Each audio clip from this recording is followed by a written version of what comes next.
भारत और पाकिस्तान के बीच इस वक्त युद्ध की स्थिति बनी हुई है। मुंह तोड़ जवाब दे रहा है भारत दुश्मन देश पाकिस्तान को। लेकिन वही दूसरी ओर राजधानी भोपाल यानी मध्य प्रदेश की सरजमी से एक आवाज उठी है और ये आवाज देश में सबसे पहली है। ये आवाज है कि देश की तमाम मस्जिदों से कल की होने वाली नमाज और अजान से इस बात की गूंज होगी कि पाकिस्तान निस्तेनाबूद हो। और यह निर्णय लिया है ऑल इंडिया उलेमा बोर्ड ने। और हम देख सकते हैं कि तमाम इस जो मंच के हजरात हैं और जो लोग हैं वो आज हमारे साथ में यहाँ पर जुड़े हुए हैं। और ऑल इंडिया उलेमा बोर्ड के जो अध्यक्ष हैं काजी अनस अली साहब वो भी हमारे साथ में हैं। उनसे सीधी चर्चा करेंगे। साहब, कल जुमे की नमाज और भारत और पाकिस्तान के युद्ध का माहौल, पहली नमाज जुमे की पढ़ रही है कल, क्या अपील की है आपने? पहला जुमा हो रहा है कि जो अभी ये सब हालात जो हुए, पहलगाम हुआ, फिर उसके बाद में जो अभी लड़ाई शुरू जो हो गई है, फायर जो एक युद्ध शुरू हो गया, उसके बाद में पहला जुमा पड़ रहा है। तो हमने अपील की है कि जुमे की नमाज के बाद, क्योंकि जुमे की नमाज ख़ास विशेष नमाज होती है, बड़ी मस्जिदों में होती है, जामा मस्जिद और बड़ी मस्जिदों में होती है, सब लोग इकट्ठा होकर दूर दराज से आते हैं और नमाज़ पढ़ते हैं, तो वहाँ विशेष दुआ होती है। तो उस दुआ में हमने अपील की है कि उस दुआ में मुल्क की अमन व अमान के लिए तो दुआ की जाती है हर बार। इस बार ये दुआ की जाए कि पाकिस्तान के ख़ात्मे के लिए दुआ की जाए, पाकिस्तान की शिकस्त के लिए दुआ की जाए, हिंदुस्तान की कामयाबी के लिए, हिंदुस्तान को फतह नसीब हो उसके लिए दुआ की जाए कि हिंदुस्तान विजय हो, हिंदुस्तान को कामयाबी हासिल हो और हिंदुस्तान सुरखरू रहे, सरबुलंदी हिंदुस्तान को अता हो, ये दुआ की जाए। उसकी वजह ये है कि आप देख सकते हैं कि जिस तरीके से ये सब हालात हुए हैं, इन तमाम हालात के अंदर मुसलमान यहाँ का जो है, जिसने ये फ़ैसला लिया था कि हम इस मुल्क में रहेंगे, इस मुल्क से मोहब्बत करने वाला, हमारे हिंदू भाइयों के साथ रहने वाले मुसलमान जो हैं, उन्होंने ये फ़ैसला लिया है। उन्हें बड़ी फ़िक्र है, हमारे साथ बुज़ुर्ग भी हैं, बच्चे भी हैं, नौजवान भी हैं, वो सब इस बात की फ़िक्र करे हुए हैं कि किस तरीके से हम पाकिस्तान का ख़ात्मा हो। तो इसलिए हमने ये सब अपील की है तमाम लोगों से और उम्मीद है कि अल्हम्दुलिल्लाह सभी जगह इसी दुआ होगी पाकिस्तान के ख़ात्मे के लिए, उसको शिकस्त हो, उसको नेस्त नाबूद हो, इसके लिए दुआ होगी। कल अगर देखा जाए तो एक पाकिस्तानी मीडिया के माध्यम से एक सोशल मीडिया बम फेंका जा रहा है भारत में, सांप्रदायिकता का बम है। और उसमें यह बताया जा रहा है कि कुछ मस्जिदें ऐसी थीं जहां पर आतंकी छुपे हुए थे। ये तो पाकिस्तान ने नहीं कहा कि मस्जिदों को जो है वो निशाना बनाया गया। किस तरीके से देखते हैं इसे?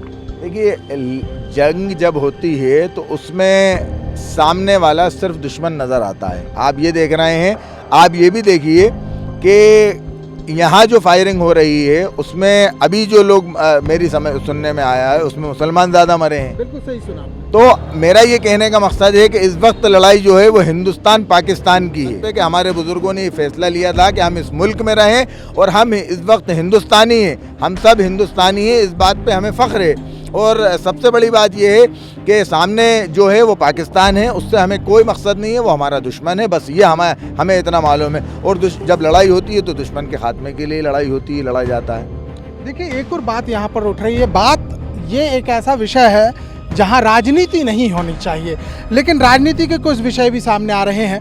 कुछ दिनों पहले जिस प्रकार की तस्वीर सामने आई तो कुछ नेताओं ने इस बात को भी यहाँ पर कहा, कुछ संगठनों ने भी कहा कि ये घड़ियाली आंसू हैं जो बह रहे हैं। किस संदर्भ में कहा होगा आप भी समझ रहे होंगे, क्या कहेंगे इस विषय में? देखिए, वक्त सबको जवाब दे देता है। जिन लोगों ने इस तरीके के इल्ज़ाम लगाए हैं उनको तारीख़ भी पढ़ना चाहिए, उनको प्रेजेंट भी देखना चाहिए कि हमारे बुज़ुर्गों ने कुर्बानियाँ पहले भी दी मुसलमानों ने इस मुल्क के लिए। आज भी जो है आप देखिए कि मुसलमान कुर्बानी दे रहे हैं। सूफिया कुरैशी कौन है, मैं पूछना चाहता हूँ। कई सेना के जो जवान हैं मुसलमान, वो कौन है वहाँ पे? वो तो अपना धर्म नहीं देख रहा, वो तो सामने देख रहे हैं कि दुश्मन है। तो हमारा सिर्फ ये कहना है कि किसी भी सूरत के अंदर मुल्क नहीं टूटना चाहिए। ये मुल्क हमारा मुल्क है, इस मुल्क की खातिर हमसे जो कुर्बानी होगी हम देंगे इंशाअल्लाह ताला, जैसे कि कुर्बानियाँ बराबर देते चले आ रहे हैं। अगर किसी ने ये इल्ज़ाम लगाए हैं तो ये वो खुद देखें, वो खुद अपने आप को टटोलें, वो खुद झाँक के देखें कि साहब हमने इल्ज़ाम लगाया था तो ये इल्ज़ाम तो गलत साबित हुआ। और अब पब्लिक देख भी रही है। हिंदुस्तान की जो आत्मा है, हिंदुस्तान की जो रूह है, वो ये है कि हिंदुस्तान के अंदर सभी धर्म के, सभी मज़हब के लोग रहते हैं, मगर हिंदुस्तानी फ़ख्र के साथ रहते हैं। कुछ बात है कि हस्ती मिटती नहीं हमारी, सदियों रहा है दुश्मन दौरे ज़मा हमारा। क्या तो बात है। एक अंतिम प्रश्न और आपसे यहाँ पर जान लेते हैं। आपकी अपील जब मैं सुन रहा था तो उसमें एक बात आप करते हुए नजर आए कि अगर हम मुस्लिमों को बोल दिया जाए तो यही काफ़ी होंगे पाकिस्तान के लिए, हमारे हिंदू भाई तो बहुत बाद में आ जाए। हिंदुस्तान के अंदर जो माइनॉरिटी है, जो मुस्लिम समुदाय के लोग हैं, हमारे बुज़ुर्ग हैं, नौजवान हैं, वही काफ़ी है अल्हम्दुलिल्लाह पाकिस्तान के लिए। वो जो पाकिस्तान गीदड़ भपकियाँ दे रहा है कि हम साहब यूँ करेंगे और यहाँ जाके यूँ कर देंगे और अजान दे देंगे, भाई अजान भी दे देंगे, अजान से पहले वुज़ू होता है।